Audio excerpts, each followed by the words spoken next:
So I will call this Finance Committee meeting to order. And the first item on the agenda is roll call and verification of quorum. We know who's all here. We have a quorum, and I can certify that we are in compliance with open meetings law. Public comment. No one is signed up. Do any committee members have any comments that they want to make? Hearing none, we'll move on to communications and presentations. Thank you. Okay, all three of these are informational only. The first one is a debt for an individual. The fire department had to contain a fire due to combustible oil. The gentleman has not paid us, and without a Social Security number, I can't send him through to the State Debt Collection Agency. I could turn it over to the attorney for collection, but we're probably going to spend more than that in attorney's fees. So the receivable is less than $5,000. I'm under the county rules. City rules. I'm allowed to write it off, and it's just informational for you folks. Any questions on that? Did you send a certified letter?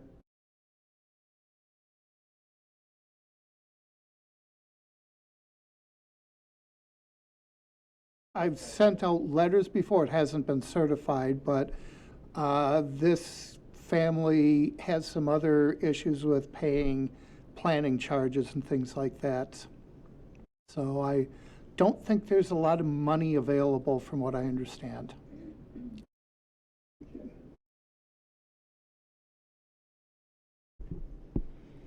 Any other questions? Okay, next one is unspent bond proceeds. There's a lot of numbers on the page, but it's the three columns, or the last two columns on the right that I want to highlight. Number one, the transfer to debt service. We've got about $737,000 that we borrowed money, haven't spent it within the 3 years under IRS rules, so I have to transfer it to debt service. It's not like we're losing the money, and we'll use that to help keep the debt levy low or lower, but it's still not a good thing when you borrow $750,000. And next, not a good thing that we have almost $4 million in bond proceeds that we haven't spent either. The budget was set up for using some of those bond proceeds again in the 25 budget, because we anticipated some of it was going to be there, but that's a really big number to have. Again, we're paying interest when we don't need to. So Tim and I have been talking about this one. We've been trying to get the departments to phase in their projects to give us a realistic expectation. Okay, we're going to spend $300,000 this year, $500 the next, and $200 the following one. Past practice here has been we're just going to put it all into year one and borrow the money, and it doesn't help. So again, a lot of numbers on the page, but I just want to share the information with you folks, see if you had any questions. Why don't we just pay that toward the debt? We could. I'm having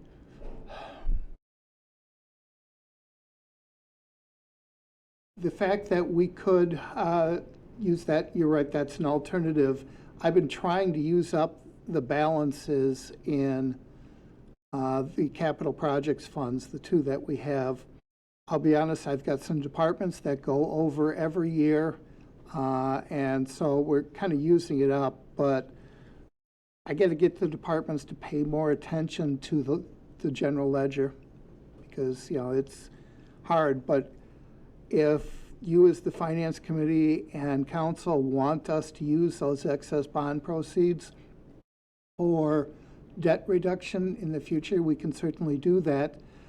I would suggest that we phase that in, doing it over 5 years or whatever it is, because if we lower the debt levy quite a bit one year and then it jumps up the next year, the public doesn't remember that the property taxes went down.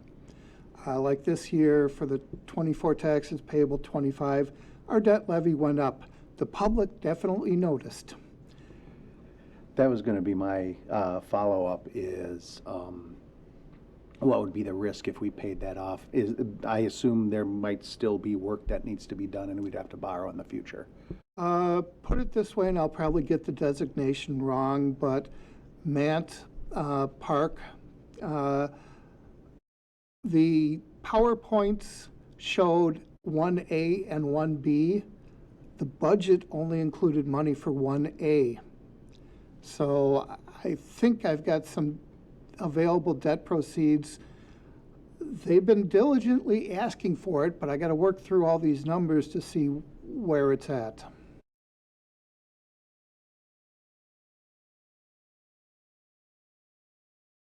Any other questions from anybody?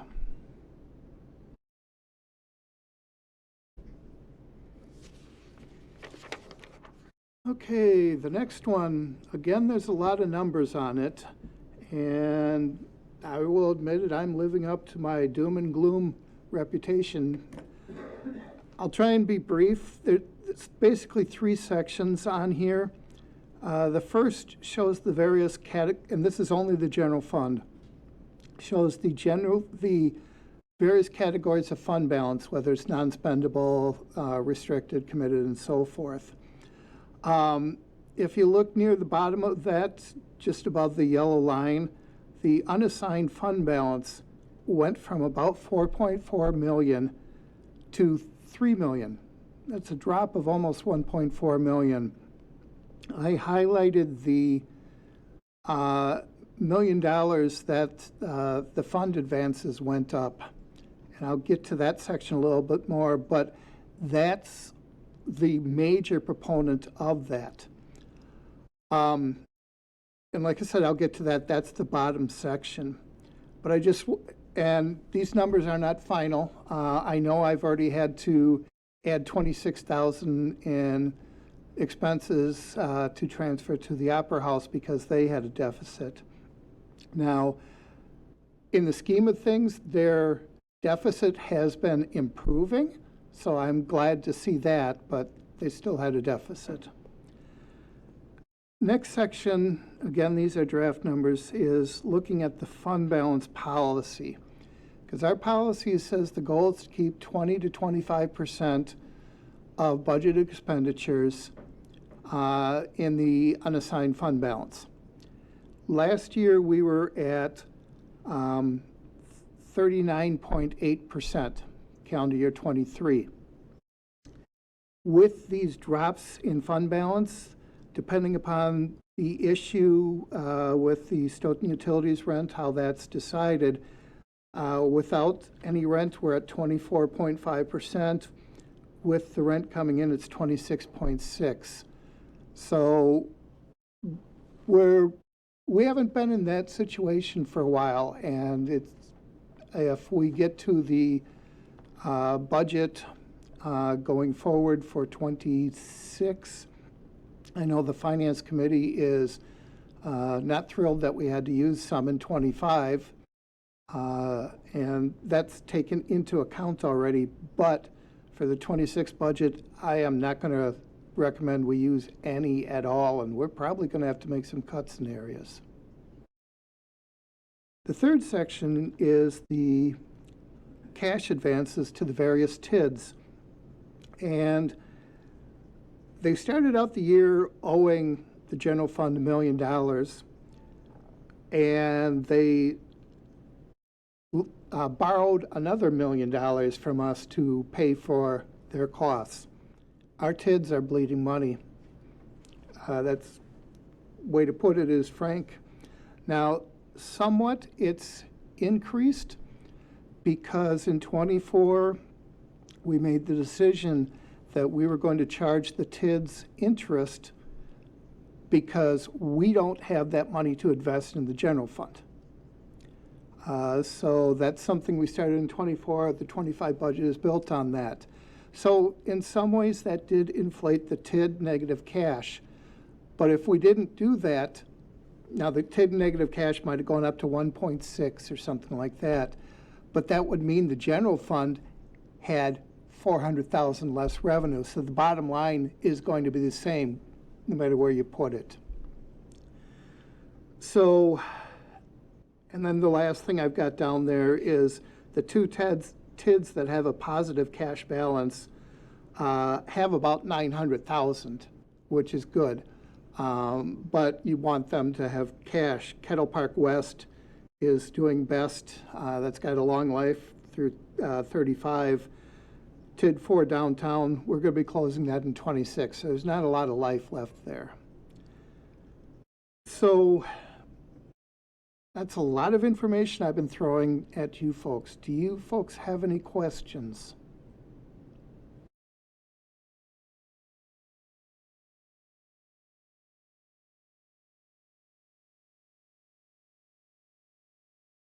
So help me understand, because this is still relatively new to me. So when you say that the TIDs are borrowing, what are they borrowing for? Is that for the infrastructure, or what are they borrowing for? For instance, TID 5 still has outstanding debt. So, and I don't remember the number, but let's just say it's 200,000 principal and interest. But they don't have the cash coming in. There's no not enough tax increment to pay for that. So between the debt service and normal operating costs, they get charged for proportional share of the audit, and if they have any legal fees related to it. So it's not that they're paying for capital infrastructure. It's paying for operational costs and debt that's already been put into place. When the moving out Stoughton or the Elvenstead properties, when that agreement was set up, that company is paying us interest, but the loan is through like 2043 or something like that. So it was structured for minimal amounts every year. So that's a good example of what's happening there. TID 8, eventually when we do the remediation, that's going to be another debt issue. So TID 8 is going to have more problems. And I don't know how much that remediation is. I had a complete swag in the '26 budget for $1.2 million for each site. But I gave Ellers information over the weekend or Friday, whatever it was, saying, I doubt we're going to do any remediation in calendar year '25. So now it's just going to be calendar year '26. The Brink property did not go through with the development, so we're still waiting to sell that property. And remember, we don't start getting the tax increment until 2 years after construction. So it's not good.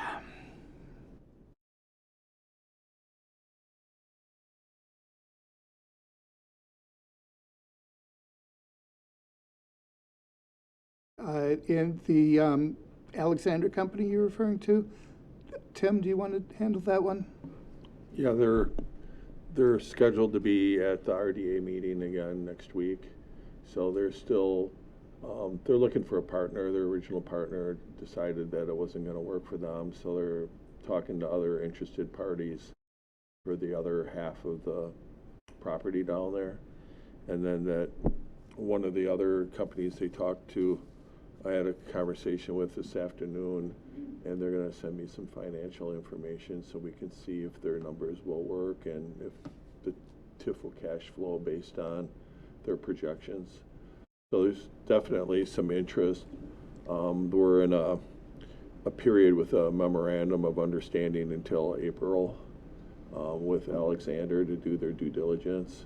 And the idea is at the end of that period, we'd hopefully be entering into a developer's agreement.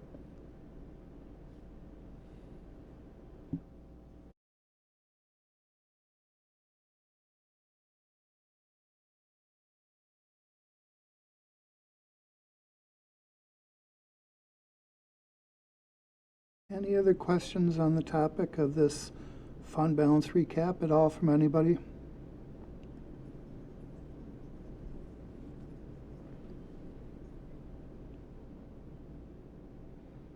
Okay, I'll turn it over to the chair again. Thanks, Dave. Yeah, you're right. You were a ray of sunshine. Yep. So the next item is approval of the minutes from 1/28/25. I will take a motion on that.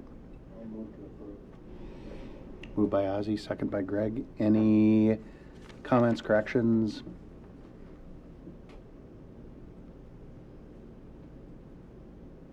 Hearing none, all in favor? Aye. Any opposed? Aye. Any opposed? All right.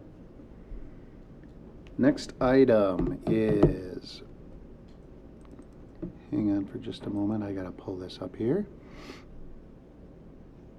Next item is the resolution approving an amendment to the agreement with GIP Glacier Marine LLC. Based upon the direction that this committee gave, they wanted to go with the option that basically extended it for another 3 years. We drafted the resolution, gave it to the city attorney. He did a couple tweaks, but nothing material. It has been forwarded to the property owner, who then forwarded it to the bank that they have the letter of credit through. That banker did email back with a technical question, which we were able to answer, but other than that, I don't have anything to add to this.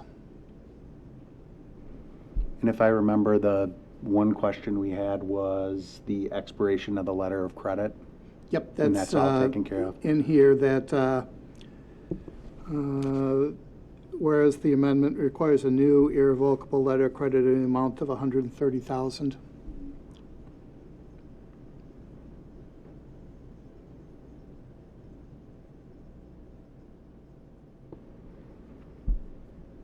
All right. So, should I have moved this and taken a second before we started talking about it, or? Doesn't really matter. Okay. Works either way. Okay. So, returning back to this, this is approving an amendment to the agreement with GIP Glacier Marine LLC. No fiscal impact. I will move for approval to move on to the Common Council. I'll make a motion to Council. Okay. So, Greg, did you want the move and you want the second, or? Okay. So we have Ozzy moving it and Greg seconding. Any discussion?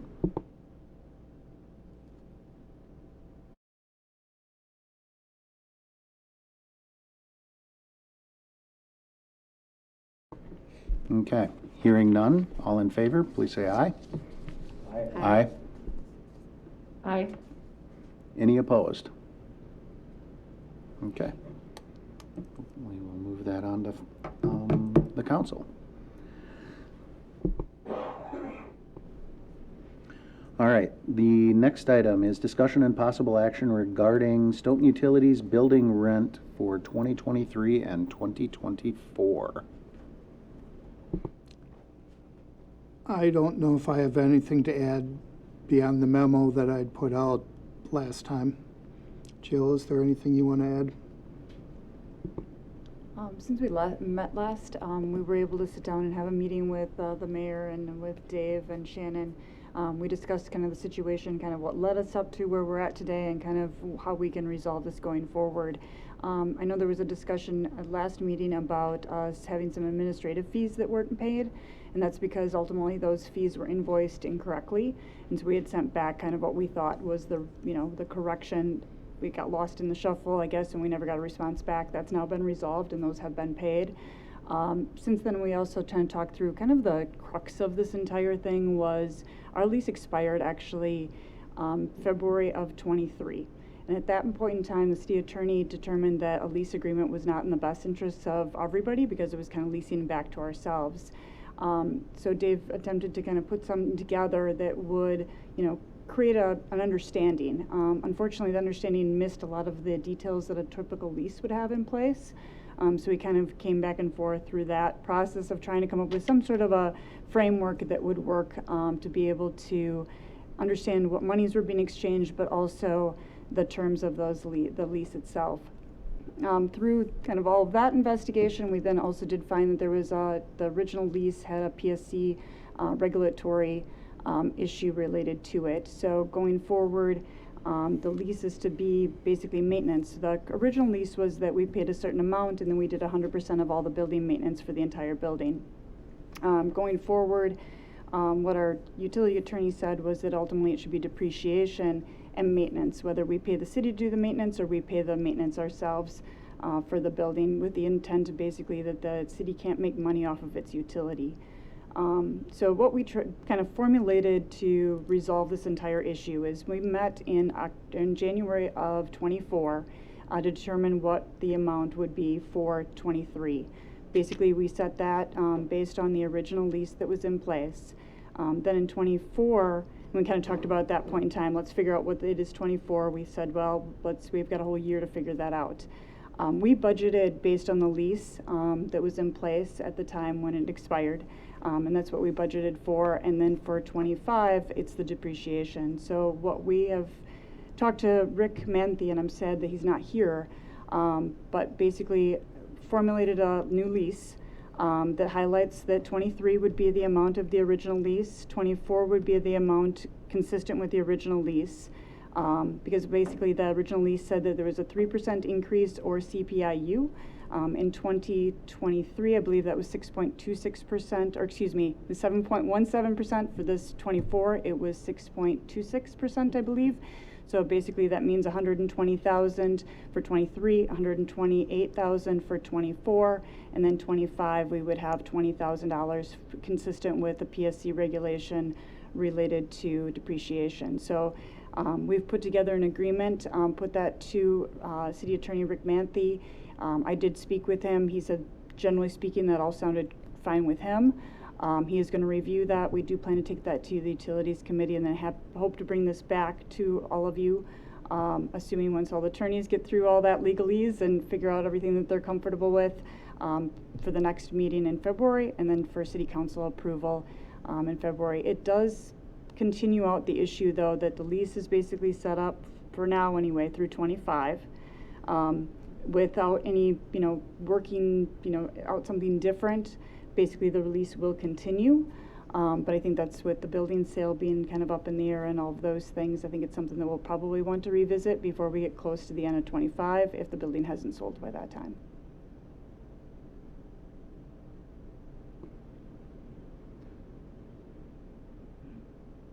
Thanks, Jill. So where does that leave us in terms of a gap? My understanding is that, and I don't want to speak, but my understanding anyway is that the city had budgeted $148,000 for 24, and basically what we've calculated based on the original lease terms, it's about $128.31 and some change. But so I'm assuming that there's a $20,000 budget difference there. Going by what the numbers you gave me, so yeah, that difference is about 20,000. Okay. I don't know 23 off the top of my head. I, 20, yeah, I don't know what you guys had budgeted for 23, but I think we had, yeah, I don't know what you guys budgeted for 23, but I'm assuming that was consistent because that was 120,000 and some change. But at that point in time, we had the lease in place, and then it expired on February of 23. And we can't pay something, we don't have documentation to be able to support what we're paying. So we've actually paid through February of 23, but then when the lease expired, we didn't have any documentation to be able to support back to our auditors to say, okay, this is what, what this should be invoiced, what the invoice even means. So that's why we haven't paid those monies, but we think that this document that we plan to push forward here, so we can all agree to that should take care of all that paperwork, and then we can get that paid to the city.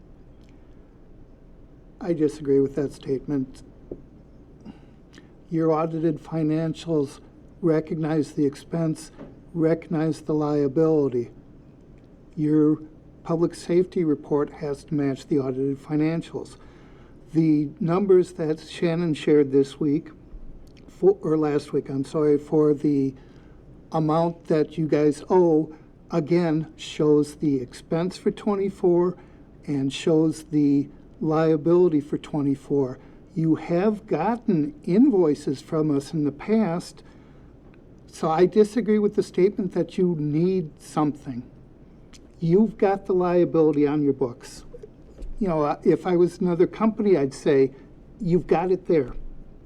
So I disagree with your statement. I'm going to leave it at that.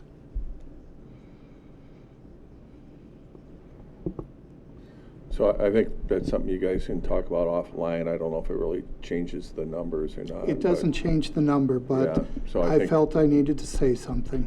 Okay, so we can talk a little bit about that offline, but at the end of the day, I think up to 24, we're in the same place, and then for 25, you shared earlier today what we had budgeted for 25, that you'd already made the adjustment, is that correct? The night of the budget adoption, one of the budget amendments lowered the budgeted rent from whatever it was down to 20,000 because I had found another funding source. I don't remember it off the top of my head. So 25 basic- going forward, we're fine. It's just 23 and 24. Yeah, so basically we'll be fine for 25. And I think that, that was one of the reasons we started to have a discussion about potentially selling the building. And who knows where that'll take us. I guess we'll find out when we get there. And if Stoughton Utilities ends up purchasing or building a new building, and at that point, instead of paying rent, there'll be some sort of a payment in lieu of taxes on it. So it'll be a whole nother discussion of what that might look like. If I could, I guess, what we were trying to find out was something that was fair and equitable here. In March of 24, we found that the depreciation was what was supposed to be for rent, not the agreement that we had in place, and that was outside of public service regulation. So because we had budgeted, though, without that information for 24, then basically based on the lease, we felt that it was, maybe the right thing to do for the city to go ahead and pay for 24 consistent with that original lease. And really just recognizing that Public Service Commission issue for 25. So I guess I feel like we're trying to do our very best here to help and support the needs of the city. Yeah, and I think part of the disconnect is you felt that the lease had expired, and now we're learning that, well, it may have expired, but it still carries on as a month-to-month lease. And I don't want to really split hairs over that, but I think that's where it got a little bit murky on us. Did we really have an agreement or not? But it doesn't change anything at the end of the day. We're at where we're at. We're budgeted for this year, and then we'll see what ultimately happens with the building, and then move on from there. As far as the month-to-month, we actually didn't explore that at all. That was something that came forward to us last week. So, Yeah. At this point in time, I don't know that it matters. But yeah, that we didn't explore that anymore as far as our read of it. We were just under the understanding it expired in February of 23. So I don't know. Is there an action item on this one, or was this an informational thing? It's listed as an action if they want to take it. I have no recommendation one way or another. So, I just want a decision to be made. so I'm not really sure what the decision is though, because I get it. we don't, I mean, I guess, you know, what I think it sort of comes down to is, do we all agree to those numbers? I know that when talking with Rick, he said that he hadn't had a chance to look at the agreement at all. He thought that it would be pretty straightforward. He seemed to not have expressed a lot of concern, but he did plan to, because it goes to the Utilities Committee on Monday, he planned to actually take a look at it by then. So I guess if everybody's comfortable with it, maybe no action. I mean, it's completely up to you, but I think it's with what Dave had shared previously, is that he needed a decision by the next Finance Committee meeting, Common Council meeting, so maybe it can wait until then. If I can summarize my understanding, based on our meeting that we had, we're in, I don't know if it's right down to the penny, but there's general agreement over the 2023 amount, and there is I'll say small, but there is a disagreement over the 2024 amount, give or take about $20,000. And then 2025 and going forward has been taken care of. Does that summarize that from both of your perspectives? It does from mine, and I think the one thing that I think we get hung up on is the 148,000 that gets referenced was a budgetary number that was placed in the city's budget. We just basically based our determination of what we budgeted based on the lease agreement that we had in place when it expired. So we had there was no other framework to be able to put forward what that number would be for 24, but I believe that captures it very well. I guess, Dave, I don't know what your feelings are on it. At the time we were creating the 24 budget, we were under the impression that we should be looking at market rate. Market rate was about 220,000. We all agreed that we wouldn't be charging that. That was too much. But the rent had not been changed in a while. The mayor, in his proposed budget, he added $20,000 for a partial market increase. That's where the number came from. yeah, I think at the end of the day, we really should have the city attorney draft something if we're gonna take action on it, that we can, a resolution or an MOU or a lease or something. And, I think that previous council had an opinion on what that should look like, and I think our current attorney might look at it a little differently given the new information that we have. So I think we should maybe see if we can get something at least on paper so we can, document it. And we did prepare something, actually, the utility attorney that kind of been reviewing this whole thing on our behalf did put something together for Rick's review. But if he's more than welcome to start, frame that up however you'd like to. Yeah, I mean, I think we should at least take a look at it and make sure we're all on the same page. Yeah, and I think I sent everybody a draft of that on Thursday of last week. Mm-hmm. So I guess my recommendation would be to bring it back at the next meeting And try to take get action that, on it. Yeah, if that's what this group wants to do, Yeah, move it through finance and then city council. I would think so. Does that work from a time frame, Dave? The auditors are here Monday through Thursday, so having an answer Tuesday night would be very beneficial, yes. Okay. That's what I would recommend, having Rick draft something for us to move. Okay. I'm seeing a lot of nods in agreement. Okay. Anything else on this?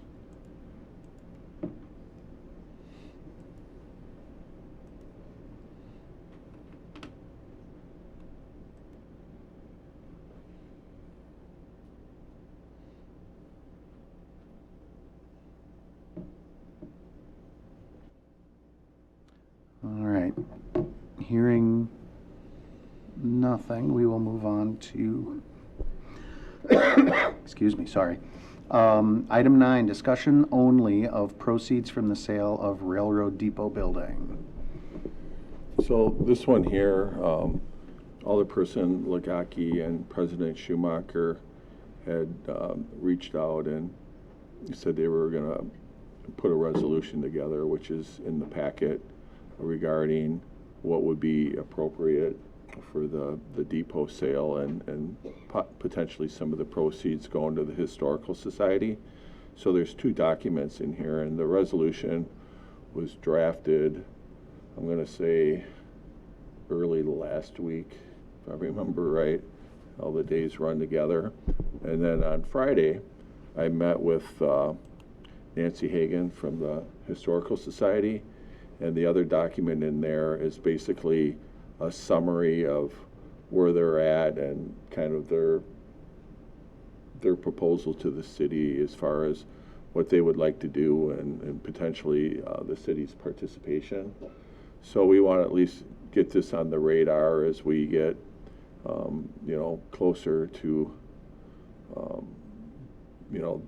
the closing of the sale, and so they can understand what the city may be willing or not willing to do. So the proposal, I can just summarize it quickly because we had this conversation, is that initially they're talking about potentially doing some purging, maybe have an auction or sell some of the items, especially the duplicates that they have of certain things, so they wouldn't have to move as much. And once they would do that, then we would probably have a dumpster over at the site, and anything that needed to be hauled away we could, and we could probably do that through Johns, who provides the services for the city. So Director Hebert said he's willing to help out with that. And they're looking at potentially moving the items twice. Once to what they're describing as a safe dry storage facility and an unnamed site at this point. And then what they would do in the meantime is they would try to find a new location for the artifacts.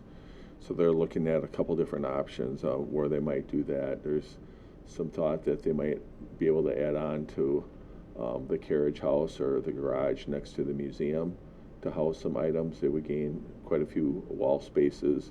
They may place some of the items out in the community.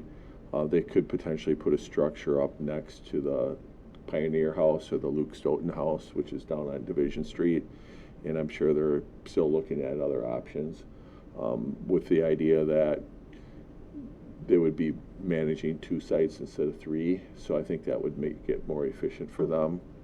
And then once that structure is completed, then they would take the items that are out of the storage and they would move them into that new location. So they have some pictures in here. This is the carriage house. And, we have to make sure that they can meet, setback requirements and stuff through the planning. So Chris is working on that. And then they're looking for about $80,000 of proceeds of the sale to help them out. I think I'd like to get a little bit more information as far as exactly what they're going to do and see if there's anybody else that is willing to help, chip in and partner and what that might look like. So I think this will be an ongoing conversation, but we want to at least let the Finance Committee know and then ultimately the City Council know that these discussions are occurring. And I think Jean might be online if she has anything she wants to add.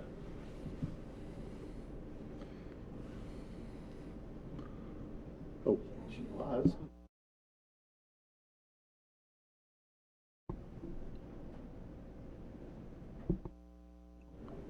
So, anything you want to add, Alder Legacki? Thank you. Well stated. I hit the wrong button. It's not a day that doesn't happen. Thank you. I appreciate the Finance Committee considering this draft resolution. I think that it's important for us to partner and offer, and I appreciate that this is being discussed. Thank you. Any questions?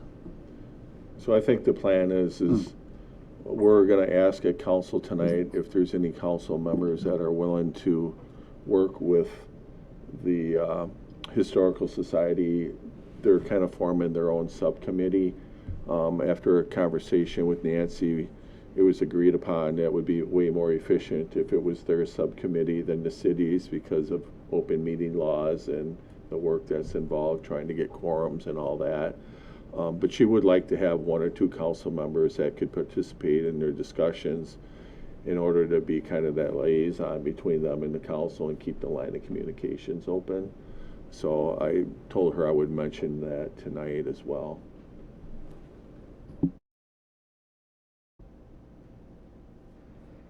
I was curious about the discussion about the city moving the Yeah. items. So we had an internal conversation, which I shared with Nancy.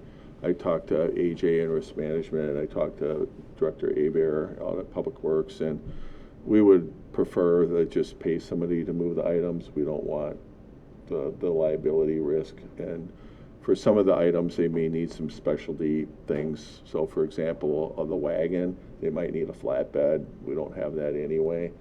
And that's probably one of the most prized possessions, so we probably wouldn't want to mess with something that we're not really trained to move. So I think the idea is that they would probably hire a moving company, at least for the larger items.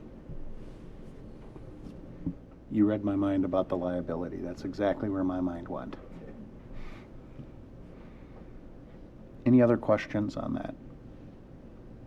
Is there any action we have to take on the resolution? Oh, Greg. No question, I just had some comments reading through this. Is your mic on? Sorry. I don't have a question, I just had some comments. Reading through this, I'm glad to see that they have set up some kind of a schedule for themselves and set up some requests for us. The one thing I would like to request from them is to see a business plan. How are they going to sustain this? How are they going to go forward and have a sustainable income, whether that's through grants, donations, whatever. As I think it's important that we have the society and that it's a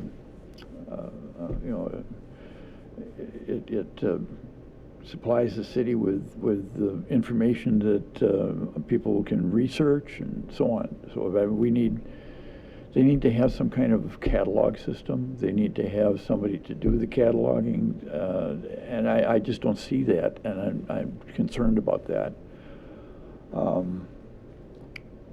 But yes, I think we should help them. I think we need to do something. The $80,000 I think is not too much of an ask, but we'll go forward and see what happens.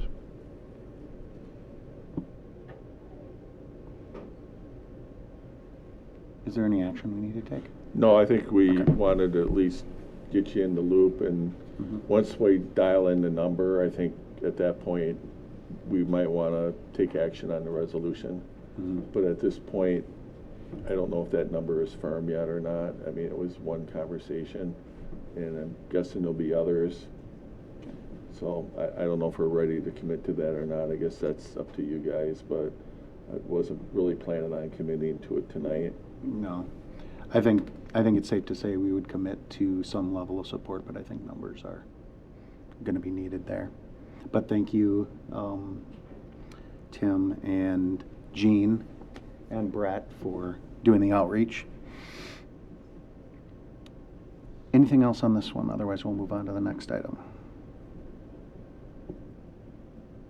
Okay. Item 10, discussion and possible action regarding policy updates. On the fund balance.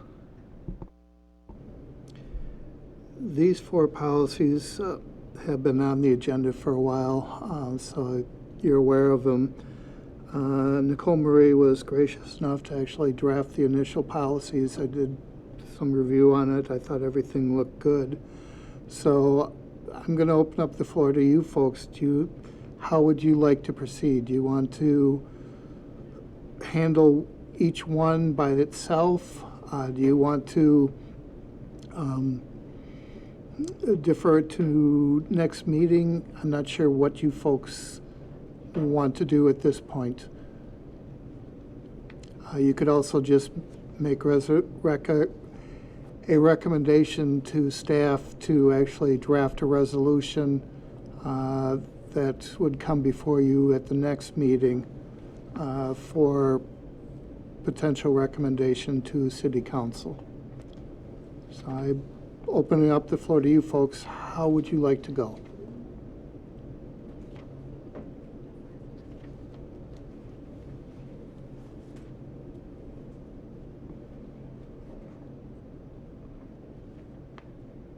Anyone? Otherwise, I went through them. They seem to make sense. The redlined item was a little challenging to go through, but it'll clean up. I generally would lean towards drafting resolutions for us to pass and move to council. Ozzy? I would agree with that too. That's how I'd like to see. I don't have any problem with it this way. But.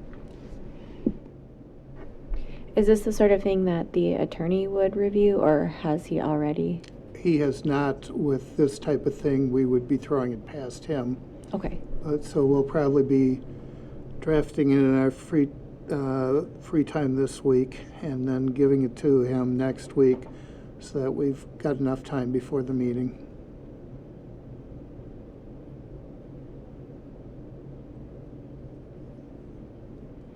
All right, is that enough direction? I believe so. Any changes that you want made to any of the policies?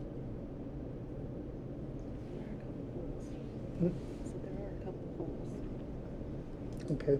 No. Nicole Marie pointed out that we've got a couple holes that we'll have to, when we're drafting it, we'll put in highlights to make sure that you folks agree with percentages and dollar amounts. Mm-hmm.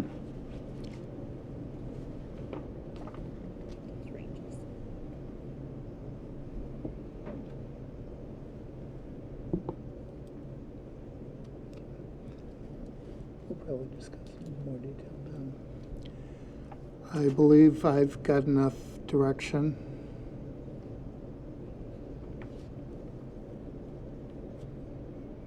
All right. Thank you. Thank you. And then future agenda items, the investment portfolio review and potential referendum on levy limits, which should be future. Any other items that committee members would like to see?